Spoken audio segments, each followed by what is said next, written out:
Ладно, начали. Мы приехали сегодня в Каркару.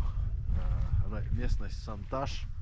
Вот с этой стороны вы можете увидеть это культурное наследие, одно из уникальных мест. И наш гид Андрей расскажет нам подробнее об этом месте. Уважаемые зрители, мы с вами ехали и приехали в замечательное место, которое называется Санташ. В переводе с кыргызского языка Санташ означает счетные камни. И вот как раз сейчас мы поднимаемся с вами наверх для лучшего обзора. Существует множество легенд об этом месте. Некоторые легенды гласят, что известные монгольские полководцы, будь это Чингисхан или Тамерлан, когда-то проходили здесь, а именно здесь кратчайший путь между Монголией и остальной частью Средней Азии, такой как Кыргызстан, Афганистан, Узбекистан и так далее. Это являлось ключевым пунктом. И проходя здесь, великие полководцы в свое время дали указ о том, чтобы каждый воин сложил по одному камню.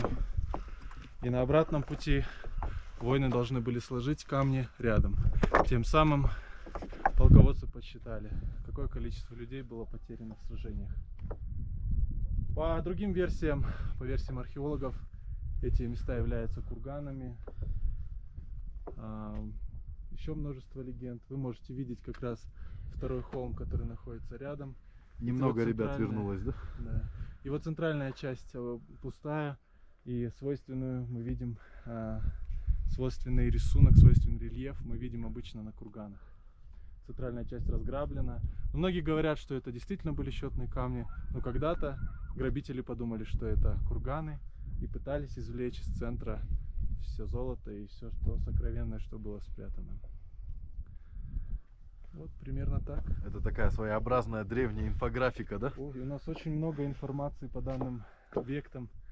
Чтобы узнать это лучше и прочувствовать, надо быть здесь и зарядиться этой энергетикой. Но как мы предварительно договорились с Андреем, мы не будем полностью раскрывать всех этих мест, потому что я тоже гид, помимо того, что мы делаем видео, ведем блоги, мы также хотели сохранить свои рабочие места, и мы даем вам лишь вступление, такое краткое, такие затравки, чтобы вы все равно, вы можете сами приехать во все это место, либо нанять кого-либо из гидов, также нанять фирмы. У нас очень много замечательных турфирм, кто организует различные туры выходного дня, экспедиции, индивидуальные туры и так далее.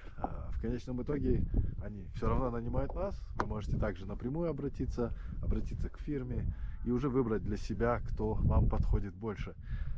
Обязательно не забывайте обращать внимание, какой гид будет проводить для вас экскурсию, потому что от этого будет зависеть в целом ваше впечатление по окончании тура, потому что именно гид задает вам темп, рассказывает вам про все.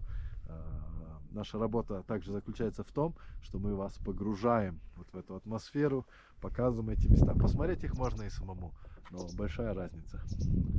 Дорогие друзья, у нас осталось буквально немного времени, чтобы снять последнюю точку на сегодня. Это долина Каркара, куда мы сейчас и проследуем, и снимем небольшое видео для вас уже там.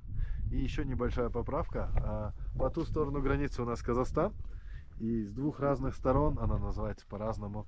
Каркара — это больше казахское название.